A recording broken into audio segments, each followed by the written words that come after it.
Welcome back to the Reading Corner with Mrs. G. For more great stories, subscribe here. And if you enjoy the stories about Arthur and his little sister D.W., we have several of those, including today's story, Arthur Loses His Patience. We also have Try It, You'll Like It, Queen for a Day, and Sir Arthur to the Rescue. So check back in the Reading Corner with Mrs. G for more great stories. Do you know what a cassette tape is? Well, this is what we used to listen to music on, and in this story, D.W. has a tape that she loves to listen to a lot. So much so that Arthur gets tired of it.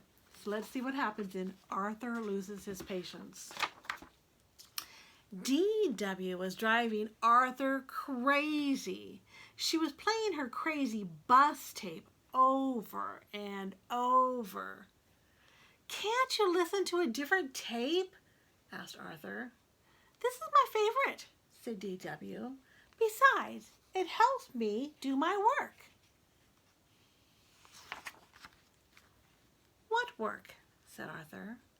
"I'm making a shoebox scene for Mom and Dad's anniversary," D.W. explained. "A diorama," said Arthur. "Yes," D.W. said, turning up the volume on her tape player. "I'll stop playing Crazy Bus as soon as I finish." Arthur looked down at the mess. "You're not anywhere near finished," he said.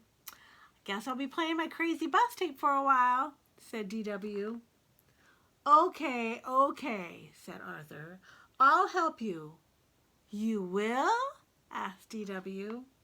"I'll do anything to stop that tape," said Arthur.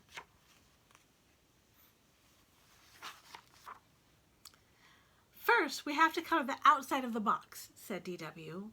"I like pink, but Dad likes yellow, and blue is Mom's favorite."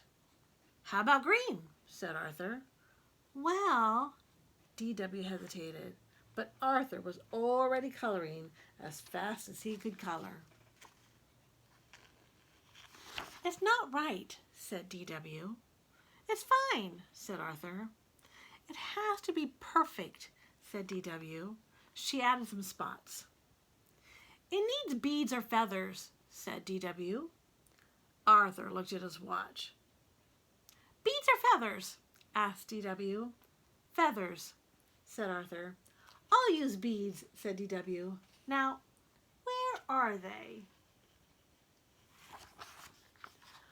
Arthur tapped his fingers impatiently to the Crazy Bus song. "I found my beads!" shouted D.W. "Watch carefully," said D.W. "The beads all have to face the same way." She glued one bead onto the box. "This way is faster," said Arthur, grabbing a big handful. "That looks terrible," said D.W. Arthur looked at his watch again. "Bionic Bunny is on," said Arthur. "I've got to go." "But you said you would help me," said D.W. "I'll help you tomorrow," he shouted. The next day, Arthur heard the Crazy Bus tape. "Not again," he groaned. "Arthur, can you help me now?" called D.W. "Sorry," Arthur said. "I have to meet Buster at the Sugar Bowl." The next morning, D.W. found Arthur right after breakfast. "Arthur, I really need—" began D.W. "I'm in a hurry," said Arthur. "Big game today. See you later, D.W. 2 nights later, Arthur heard sniffling and the Crazy Bus song coming from D.W.'s room. "What's wrong?" asked Arthur. D.W.'s eyes filled with tears. "My present won't be ready in time," she said.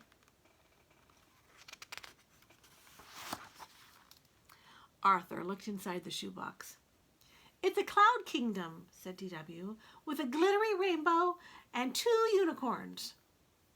"But my unicorns don't look like unicorns," she said.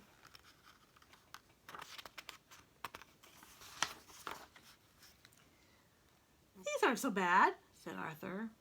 Arthur trimmed the two unicorns a little. D.W. stopped sniffling and started coloring. Arthur added a little more glue to the feathers, and they started to look like clouds. The rainbow goes over there, said D.W. Okay, said Arthur. When D.W. played her crazy bus tape louder, Arthur wanted to complain, but he didn't. Arthur started to hum along. I think it's finished, said D.W. She looked at Arthur and started to laugh. You look funny, she said. So do you, laughed Arthur. In the morning, D.W. gave Mom and Dad her present. Wow, said Dad. It's wonderful, said Mom. Did you do this all by yourself?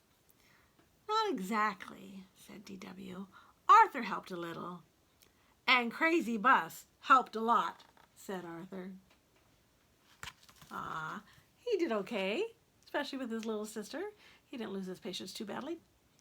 All right, so stay patient, and we'll see you next time in the Reading Corner with Mrs. G.